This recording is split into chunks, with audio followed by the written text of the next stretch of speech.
to Organic Functional Groups, Our Life, our supplement to Chapter 20. So our learning targets for this particular series we're going to look at different ways to represent organic molecules. We're also going to be looking at drawing and interpreting bond line structures. So these are our two major learning goals for this video for today. So if we take a look at a molecular formula C3H8O, we understand that this molecular formula is representing a covalent compound, primarily for a couple of reasons. One, this contains only carbon, hydrogen, and oxygen as our pieces. And if we know from previous experience that carbon-based compounds, organic compounds, are almost always exclusively covalent molecules. So if we take a look at the information that we can gather from the molecular formula, we simply know that this compound contains 3 carbons, 8 hydrogens, 1 oxygen. We have no idea how the molecule is connected, and being able to draw a Lewis structure for them would be very useful.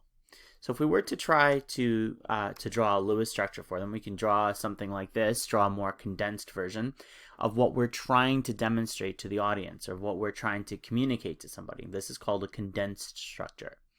Now we see something a little different. Now we see that there are 2 groups, 2 CH3 groups, which mean that there are 2 what are called methyl groups, CH3s, attached to another carbon, which has a hydrogen on it, oxygen, and then that oxygen is attached to another hydrogen. So this is what's known as the condensed formula. And while the condensed formula gives us a lot more information than, say, the molecular formula have, it's not all of the information. So we can then look at a slightly better structure, which is a partially condensed version, where we don't show all of the hydrogens and how they're bonded. Here we're showing all of the electrons and the lone pairs in the bonding system, and we're seeing all of the hydrogens that are available to us, but we're not showing all of the hydrogens connectivity specifically to the carbons as we would in, say, a Lewis structure. So here is a Lewis structure, much more detailed, and it's showing all bond connectivity. So these are all different ways to represent the same formula. So each of these has a chemical formula C3H8O. So if we take a look, there's 4 different ways that we can represent the same thing, and each of the 4 different ways gives us a different set of information. The most information is being offered by the Lewis structure, and the least information is offered by the molecular formula. And in between, you have the condensed structure and a partially condensed structure. So we need sort of a universal system by which we can represent organic compounds.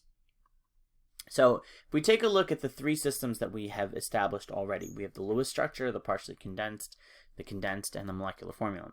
So if we take a look at the molecular formula, C3H8O, there are a number of different ways that we can represent that same formula. So here are 3 different organic molecules that have exactly the same molecular formula, but have a different atom connectivity. That means they're connected differently.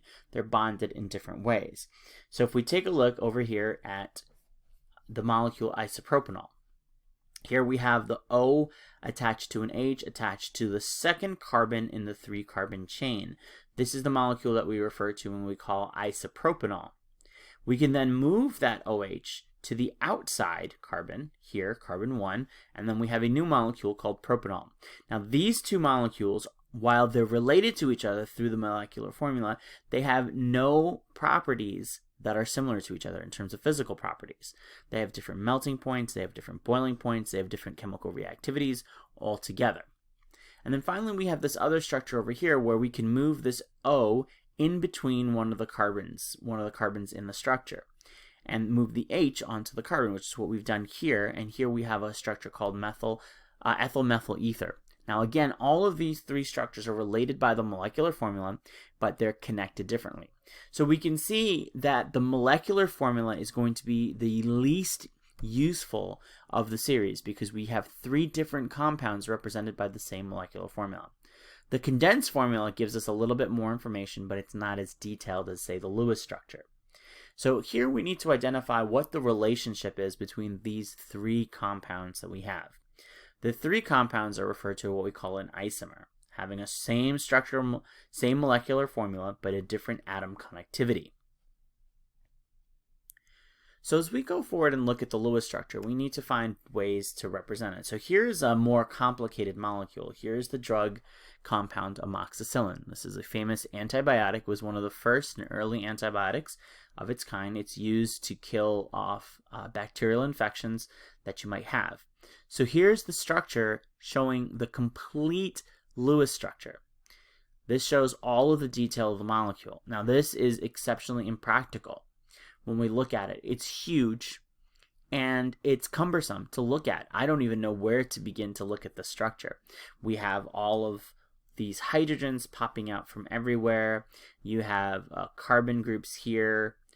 You have all sorts of other molecules on the other side. And we know very little of its shape or anything like that. We don't really know what's happening. You can't really recognize its shape easily because we're looking at all the letters and the lettered carbons and the hydrogens that are all through the molecule. So what we've done is we've developed a simpler way to represent this. So shown up here on the top left, you can see is the same Lewis structure from the previous molecule. Now it's shown a little bit more, it was a little covered in the previous slide. But here we have the complete structure. Now, we've learned to represent that in a slightly different way, known as what's called a bond line structure, where what we're doing is we're representing each carbon as a vertex in the molecule or a terminus. So here's a carbon atom that's equivalent to this carbon atom over here.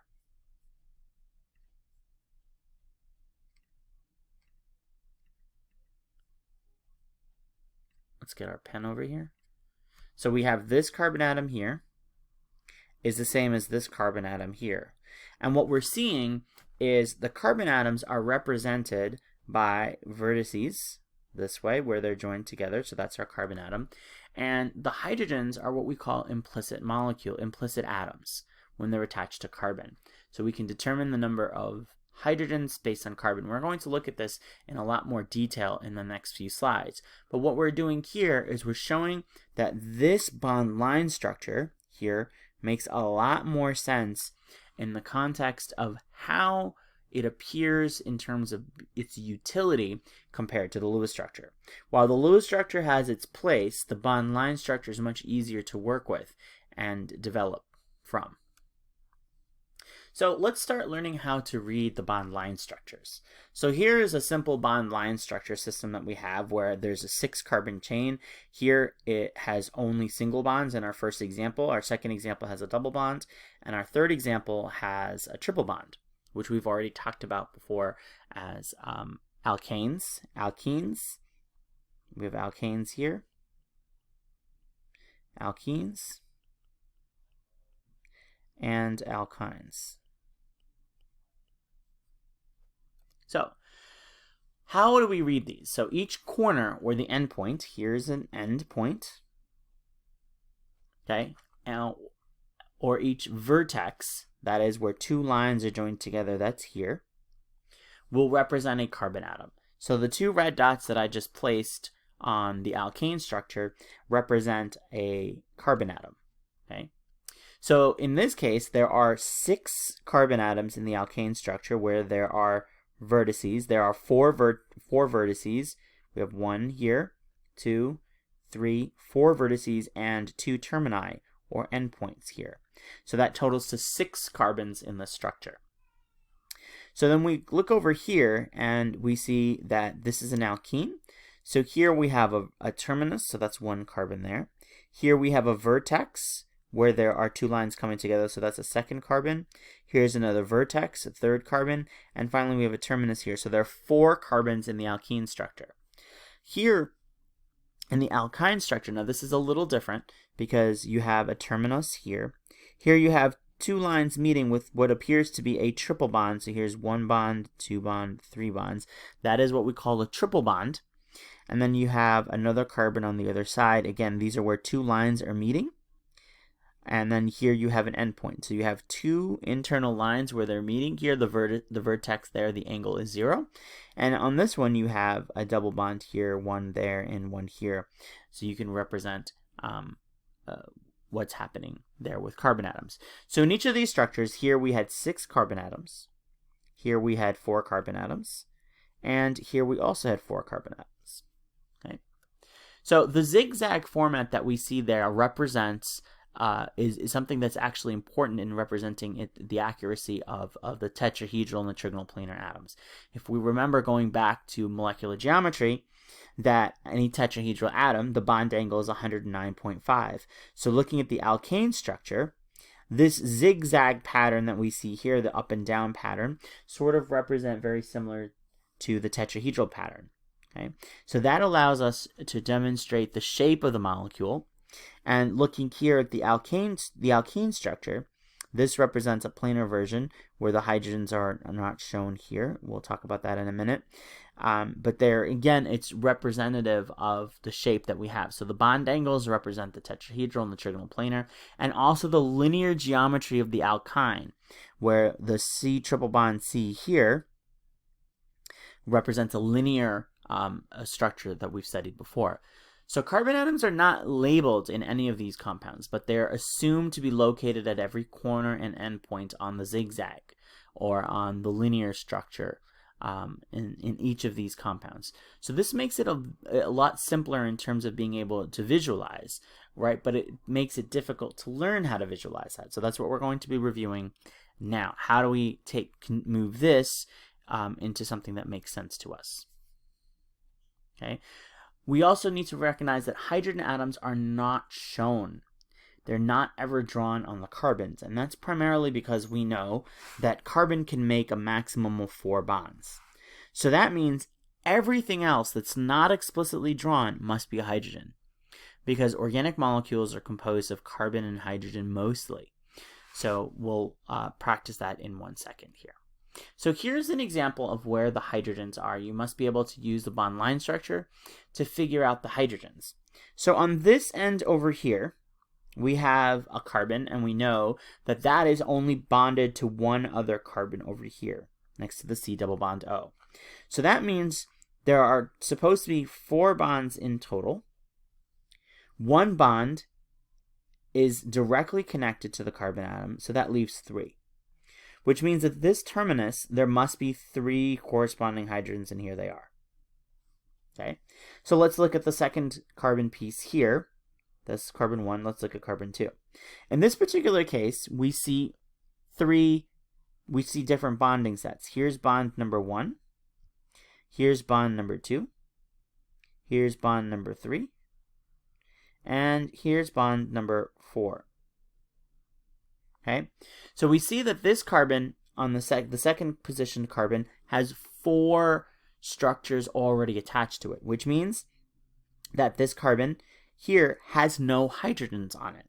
So when we draw out the hydrogens explicitly, there are no hydrogens on this here second carbon. We look at the third carbon in the structure, that's here. We can see that it's directly bound. Here is my 1 bond, here's my second bond. So that leaves 2 remaining hydrogen, 1 and 2. Same thing for the hydrogen on the third position. There it is. It has 2 directly visible carbon-carbon bonds, which leaves these other 2 remaining hydrogens. And again, on the terminus, this has 1 directly visible carbon-carbon bond, that's here. So therefore, there has to be 3 other hydrogens, 1, 2, 3 on the outside. So we know for sure that the number of hydrogens are based on what's not shown. So we figure it out by what is visible.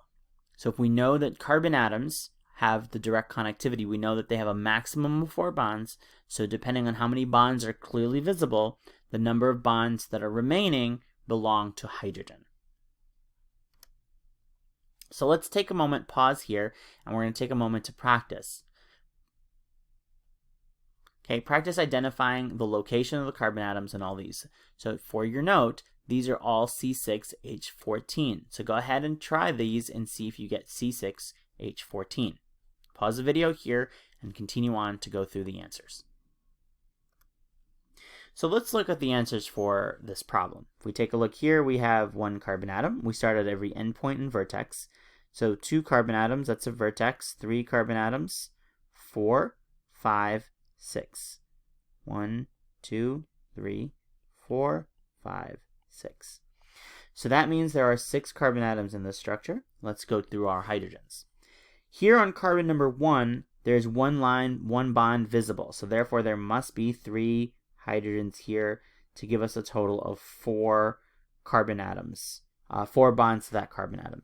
Looking at carbon 2, there are 2 visible lines for bonds, so therefore the other 2 must belong to 2 hydrogens. Looking at carbon 3, we see the same thing, 2 lines visible here and here, so therefore there must be 2 other remaining hydrogens there. Same thing for carbon number 4. We have 2 lines visible, so therefore there must be 2 other hydrogens. And the same is repeated in carbon 5, so we can see that that's also H. And the last one is the terminal end. There's 1 carbon visible, which means there has to be 3 hydrogens remaining there. So let's count up our hydrogens. We have 1, 2, 3, 4, 5, 6, 7, 8, 9, 10, 11, 12, 13, 14. So C6H14, and that is what we previously said we would expect. Looking at the next structure, here's carbon 1, carbon 2, carbon 3, carbon 4, 5. 1, 2, 3, 4, 5. And here's our 6th one that is represented at the terminal end here. And we go through the hydrogens in the same way that we did the previous one. There's 1 visible line here, 1, so therefore there's 3 hydrogen over here. Same thing over here, we recognize that that's 3 hydrogen as well.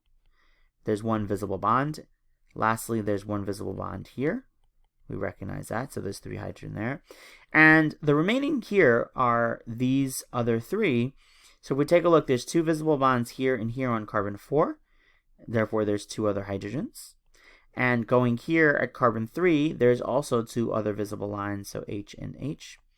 And going at carbon 2, now for the first time we have 3 lines coming together. Here's 1, 2, 3, which means that there must be only 1 hydrogen remaining there. So yet again, if we count the number of carbons and hydrogens here, we'll get C6H14. And now let's look at the final version. Here we have 1, 2, 3, 4 carbon with termini, and here we have 2 carbon sitting inside the chain. So again, that's 4 plus 2. That's 6 carbons in total. Now hydrogens here, again, we have 4 of the identical type of hydrogen where there are termini, so there's going to be 3 on each of the termini that we have here in this structure.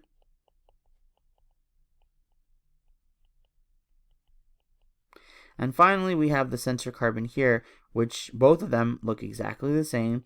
They're bound to 3 other structures, so therefore there's only 1 hydrogen on each of them for a total of 14 hydrogen inside the structure. So that ends our video here today.